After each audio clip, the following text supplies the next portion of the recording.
Everything I do is very subtle. It just needs a little enhancement, and that's what I like doing. It's like taking a Rembrandt and just kind of fine-tuning it and restoring it. If you break it down in plastic surgery, it's about the face. My goal is always, anything I do, whether noses or injections with Botox, I want the movement. I want everything to look natural, and I think there lies the art, and it distinguishes one doctor from another, one surgeon, one artist from another. Scarlett, what we're going to do, instead of filing this bump down, because there's a little bit of a hook effect, I think the better thing to do will be to enhance this.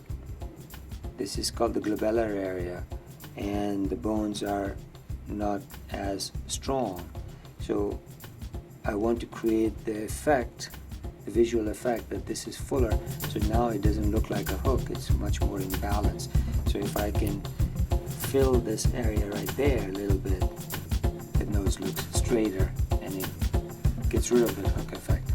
The bridge of her nose, where the nose begins from the forehead, was a little shallow, which made the rest of the nose disproportionately big compared to the shallow beginning. So instead of shaving down the lower part of the bridge, I said if I fill where she is shallow, the beginning of the nose, then I'm going to create better proportion and save her surgery. So from right here,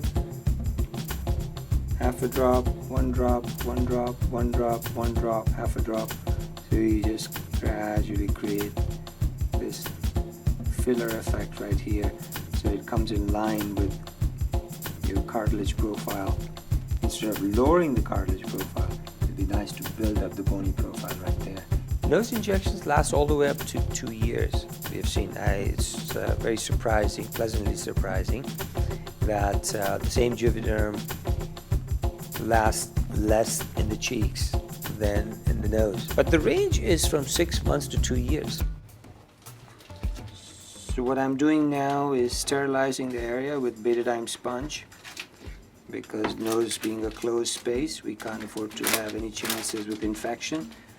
On the nose, we tell our patients not to touch the site for a couple of hours, because the needle holes, they're supposed to close within 30 seconds, but if they don't, then they can introduce some infection. And then also, prophylactically, we give them one antibiotic that moment and one for next day, just to make sure that it's covered, because the nose is sort of a closed space right there.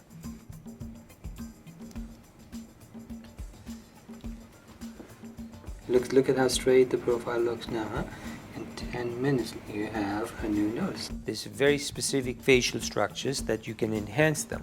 If there's a little indentation from an injury and the nose looks crooked, it looks a little pushed, and the patient is not interested in surgical rhinoplasty, then we can create a visual improvement by filling that indent with 0.3, 0.4 cc's of hyaluronic acid, Juvederm or Restylane. In a lot of Asian patients, because if the bridge is not developed, the bones look wide and you're creating an illusion of narrower bones right here. The only downside to this is that you might have to do another little session in a year, a couple more drops, but so be it. It's so natural, no downtime, no anesthesia, no surgery. You can enhance the nose. Certain noses, if the nose is really big, you can't enhance it because it's going to get bigger. But this is perfect because she's got great cheekbones, and you need to build the bridge a little bit. You need to increase the height to complement her high cheekbones, complement her eyes.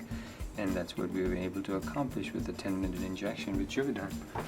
The same thing cannot be applied to a Grecian nose, where the nose starts very high, has a huge bump, and then you can't take that nose and fill it again.